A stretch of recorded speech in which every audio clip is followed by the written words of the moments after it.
Bismillahirrahmanirrahim. Assalamualaikum warahmatullahi wabarakatuh.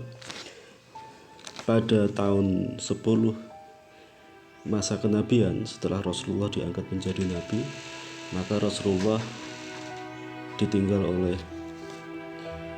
oleh pamannya Abu Thalib yang selama ini melindungi beliau dari dakwah.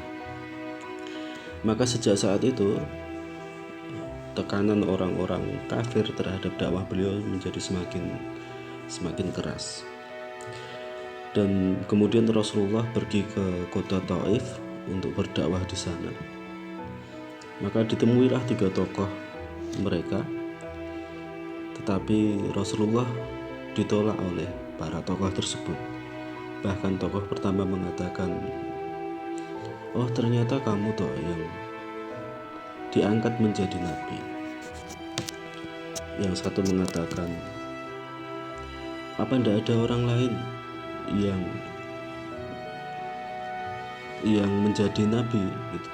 Apa tidak ada orang lain? Allah itu kok mengangkat kamu gitu?"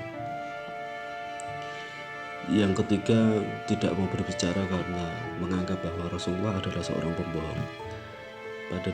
Pada intinya mereka menolak dakwah baginda Nabi Muhammad SAW. Tapi apa Rasulullah menyerah? Tidak, Rasulullah tidak menyerah. Rasulullah kemudian berdakwah kepada orang-orang awam di sekitar tempat tersebut. Sampai kemudian mereka juga menolak, dan ketika Rasulullah akan pergi, justru Rasulullah dilempari batu oleh anak-anak di tempat tersebut.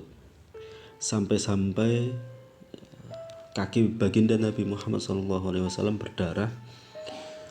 Dan ketika tempat sudah berada di tempat aman, Rasulullah berdoa. Kemudian Jibril datang bersama 2 malaikat penjaga gunung dan mengatakan,